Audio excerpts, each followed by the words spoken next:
Welcome back, family, to another episode of the Melanin Wellness Podcast. We are in our Medicine in Black series, which is a celebration of our history of our ancestral healing practices. I'm your host, Corey, and today we're going to be diving into the rich, resilient, and often overlooked history of African American herbalism, a tradition that stretches from ancient Egypt to the present day. Normally, we start off every single episode with 30 seconds of gratitude. So what I'm going to do today is I'm just going to give one simple gratitude. I am so grateful for my ancestors. The knowledge that they have passed down, that has continued to live on through us, has helped our practices of herbalism and natural medicine to survive. Now, herbalism has always been a tool for survival, healing, and even resistance.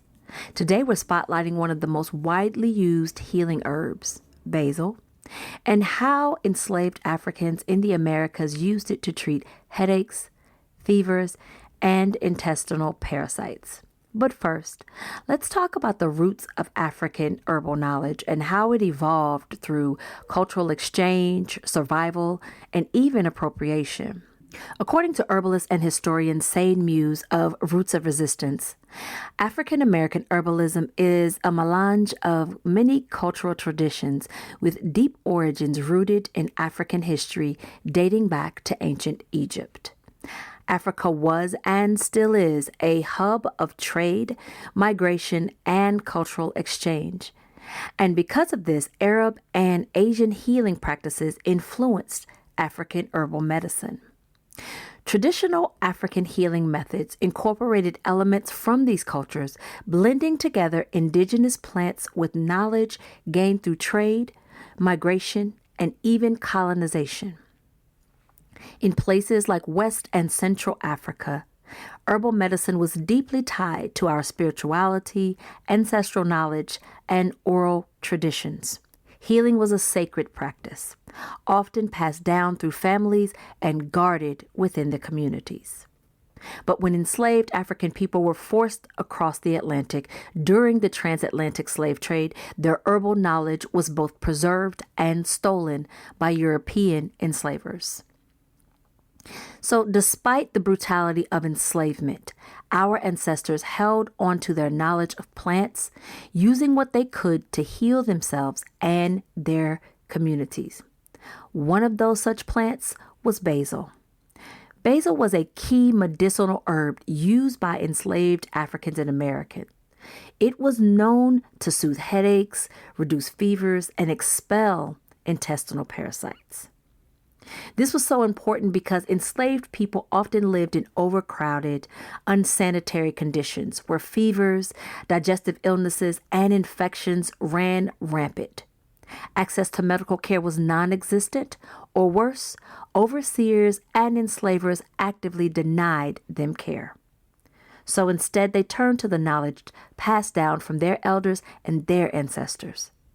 Enslaved herbalists grew and foraged for plants like basil, creating teas, poultices, and tonics to heal their people. But their knowledge was not just used for healing, it was also a form of power and resistance. Enslaved Africans weren't just using these healing plants, they were also teaching their enslavers without consent. European enslavers and physicians quickly realized that the herbal knowledge enslaved people possessed was highly effective. And in some cases, white doctors appropriated and recorded this knowledge, later passing it off as their own discoveries. Many of the herbal remedies that became popular in the 18th and 19th centuries came directly from African, indigenous, and enslaved healers. But at that time, laws were passed to limit enslaved people's access to medicinal plants and even ban them from practicing medicine altogether. This was a calculated move to maintain control because, as we all know, knowledge is power. Yet our ancestors found ways to keep this wisdom alive. They hid their remedies in spiritual practices, passed them down through oral traditions, and wove them into daily life, ensuring their survival against all odds. The legacy of African American herbalism is still alive today. I can attest for that.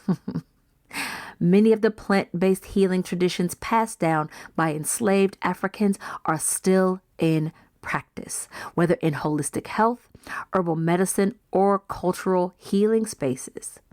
Basil is still used in teas for immune support and digestion. Other herbs like peppermint, ginger, and sage remain staples in Black households for everyday wellness. And modern day herbalists are working to reclaim and revive this knowledge, ensure that it isn't lost in history. Our ancestors understood the power of plants not just as medicine, but as a tool for survival, empowerment, and resistance. Despite attempts to erase their knowledge, it still endures. If you're interested in learning more about ancestral healing and the power of plant medicine, make sure to subscribe and follow the Melanin Wellness podcast so that you can continue getting the episodes from the Medicine in Black series. So I have a question. Have you or your family used basil for healing? Drop me a comment or send me a message. I would love to hear your stories. Well, family, that's all for today. Until next time, stay well, stay rooted, and keep the legacy of our ancestors alive.